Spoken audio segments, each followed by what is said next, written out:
od knihovníčov, knižnice Jana Pokácia v Košiciach a že sa môžem s vami stretnúť, aby sme sa porozprávali o knižkách, o príbehoch, ktoré sú trošku vážne, sa môžu trošku aj smiať. Také príbehy najradšej píšem.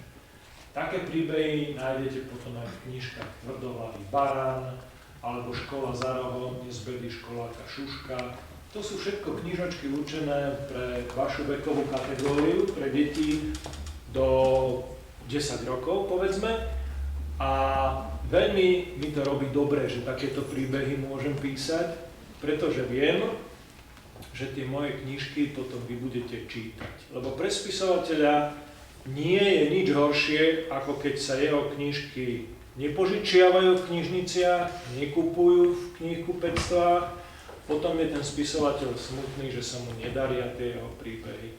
A keďže ja nechcem byť smutný, tak rozmýšľam, aké príbehy sa vám páčia, alebo by sa vám mohli páčiť, také príbehy pre vás píšem. Ďakujem.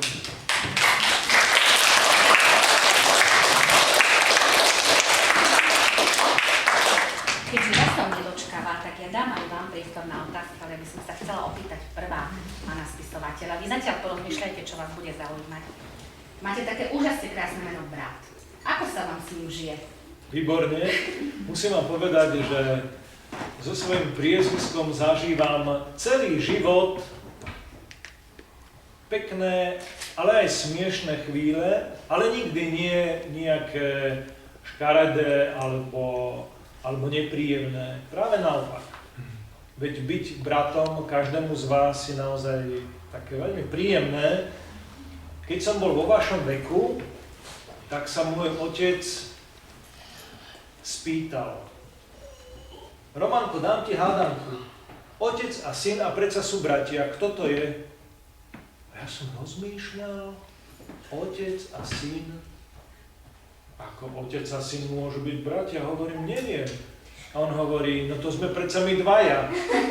Ja som tvoj otec a som brat, ty si môj syn a si brat, takže sme otec a syn a predsa sme bratia.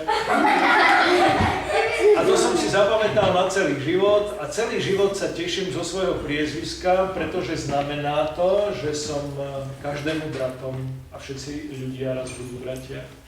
A niektorí aj sestry. Ja ráno, keď som išla na letisko po pána spisovateľa, tak hovorím kamarátke, že idem na letisko, na čo? Hovorím, idem na spisovateľ, idem po brata. Ty máš brata? Hovorím, no, od dneska budem mať, áno. Má, ešte vám prezradím, keď som telefonoval na ministerstvo kultúry, pretože som potreboval niečo vybaviť, keďže som pracoval v Slovenskom rozhlase, tak zdvihla to sekretárka, dobrý deň, tu je Roman Brat, mohol by som prosím hovoriť s pánom ministrom.